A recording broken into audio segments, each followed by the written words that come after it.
Hey, what's up guys? T-Shiver here, cutting video today.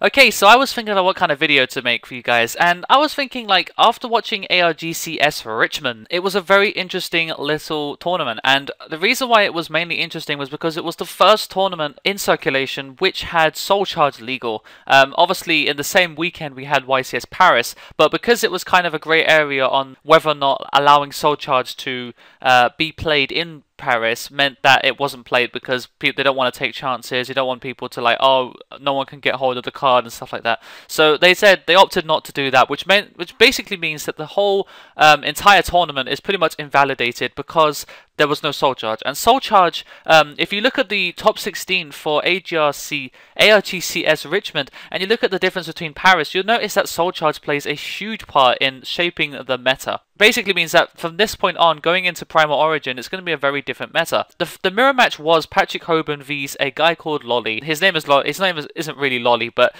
he got into the final with Hoban, and it was a mirror match basically. I mean, like, there was a slight difference in builds. I mean, like, Hoban had a slightly different build. He was, to be honest, every card he played was pretty much catered towards what he knew he was going to play. And like, for instance, this kind of build is fantastic in the mirror match. Okay, if you think about every single card that he's playing, he's intricately thought of every single card that is good against the mirror, because he knows that ARG players love mythic rulers and they love their hieratic rulers as well.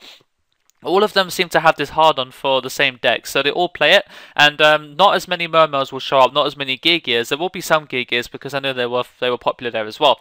But I know that in Paris and places like Europe, Gear Gears, you know, the more control element is much more popular. So, you know, you kind of have to go into a tournament kind of having an idea about where you are, like, regionally, and understanding the kind of decks that you expect to play because of where they are popular. Anyway, let's have a little talk about Patrick Hoban's build. As I said before, I feel like his build is intricately designed so that every single card has its place. And I want to talk about most of the cards. I want to talk about why his deck is so good, which will be the title of my video today. Anyway, starting with the main deck, we're going to have our typical lineup of, you know, like the four rulers. The dragon, the trade-in and consonance engine is a lot smaller. Obviously, you know, you dump your White Stone of Legend and you go and get yourself a Blue Eyes White Dragon. However, you will draw that Blue Eyes White Dragon more, you know, just as many times as you would draw the White Stone. So sometimes White Stone will do absolutely nothing. And, you know, you sometimes want to have that Blue Eyes White Dragon to discard for Phoenix Wing Blast, which he is playing free of. However, like, he's kind of opted to take them out because he wants to fit in Curry Bandit and Maxis. Now, this is something that his deck does that not many other builds did. Free Curry Bandit, free Maxi, and free Soul Charge. He was going absolutely head first into this entire new, like, you know, what is the new format going to be like kind of thing. And it turned out it played out really well. Maxi is terrible against stuff like Gear Gears because you probably get one card off, like, Gear. You maybe get one off if you preemptively Maxi before they drop Accelerator. But apart from that, there isn't really many chances. So generally, you know, he was obviously hoping that he could side his Maxis out and opt in to put something like Black Horn of Heaven, Skill Drain, maybe even Vanity's Emptiness, MSTs, you know, whatever.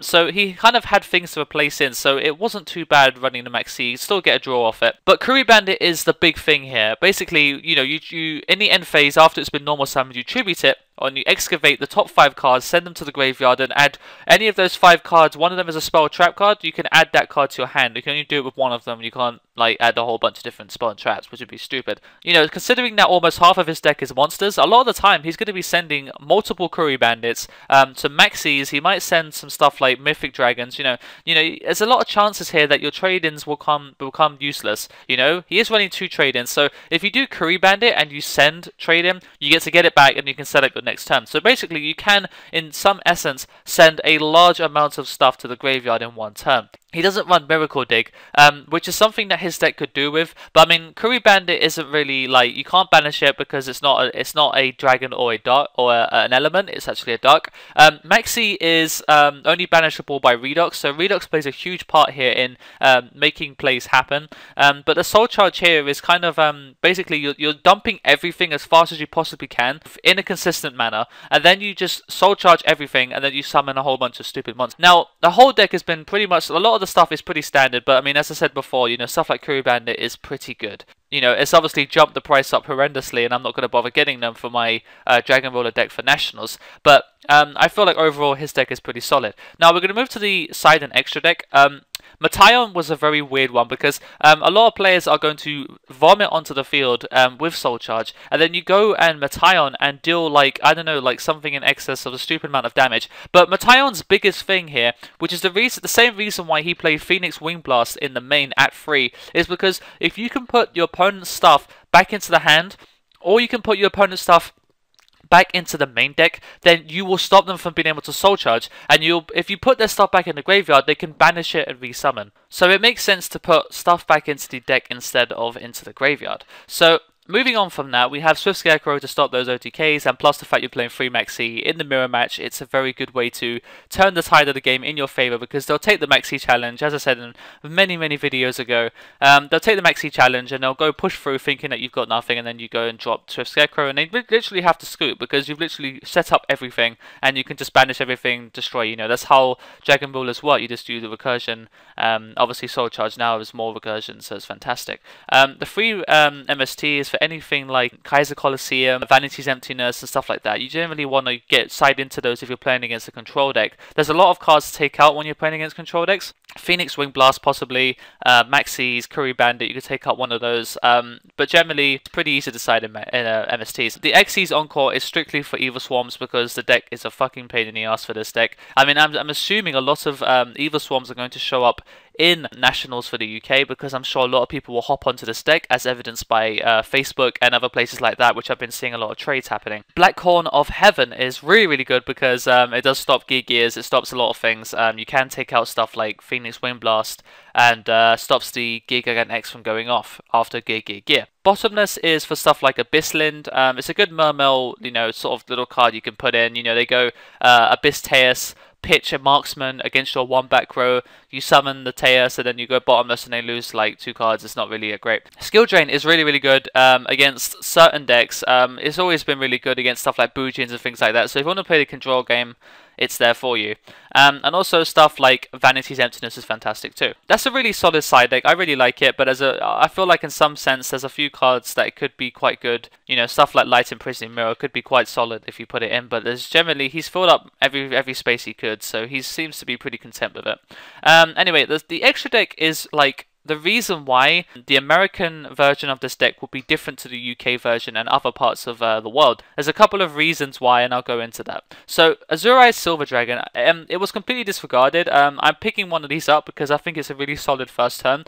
You can go like trade in, dump Blue Eyes, or you can go, you know, Cards of Consonance, search Blue Eyes and do some more dumping, Curry Bandit, blah blah blah. But Soul Charge allows you to go straight into Azure Eyes, a 3000 defense wall, can't be targeted or destroyed by card effects, and on your standby phase you get yourself a free Blue Eyes. Blue Eyes can't be negated by Fiendish Chain, stuff like that, so it's really solid card if you can summon it for free. So Azure Eyes is really nice, it only costs you 2000 life points from Soul Charge. Colossal Fighter is strictly against Boujins for obvious reasons. Colossal Fighter is for Mermails and the Mirror. A lot of people were playing stuff like Red Dragon Archfiend. I don't ever understand why. I was trying to pick one of those up to try and understand it with like through playtesting, but I realized that Crimson Blader is a much more solid card than Red Dragon Archfiend, especially in the mirror match. You know, we got to go Maxis and you got to like capitalize on their plays and stuff like that. Scrap Dragon for popping, Star Eater for Debris Dragon into a dragon, whatever you want to do. Stardust Dragon is for Skill Drain Stardust Dragon, which ultimately wins a hell of a lot of games. So if you're playing against Boujins or something like that, you go straight into Skill Drain and set up that way. Stardust Dragon is fantastic. Stardust Spark is the reason why it'll be different, because people go, oh, it's only one card in the side deck, you know, one card in the extra deck, I mean. What is the point? You know, it's just the extra cards. Like, actually, this combined with Vanity's Emptiness is a win condition in itself. If you can stop Mermails from doing anything, like even Lind is just a normal monster, it doesn't do anything. If you can stop that, if you can just set up, and every time they MST you just protect it with Spark, they're going to run out of cards very quickly. That's the ultimate difference. I mean, this whole bit of here is just not going to really exist in the UK Nationals. So I would say just disregard that. Felgrander 1, that's pretty solid because you're going to have other rank 8s to go into instead. Guy Dragon, the Thunder Charger, pretty solid. Heliopolis is pretty good. 2 Dracosex, a Big Eye, lots and lots of 4 rank 7s, and we've got a Giant Grinder, and a Dragoolion. Dragoolion, I don't really know why he ran it, but I know that you get to special summon and stuff like that, so it's kind of pretty solid if you want to push. Giant Grinder is one of the things I really enjoy, because he's really thought about how many people are going to be spamming the fuck out of Soul Charge, and he's realizing that a lot of the time they will be doing stuff like summoning 2 Dracosex, and then you pop the Dracosex with like 2 different monsters, and then pop the tokens, sorry, and then you make this Giant Grinder with another Soul Charge, I don't know, whatever you want to do, and then you pop the 2 Dracosex. Because they summon 4 monsters, they drop themselves down to 4,000 life points. Even if they only summon 3 and they're at 5,000, you use Giant Grinder's effect to destroy the both Dracosex or any 2 special summon monsters that were XC summoned.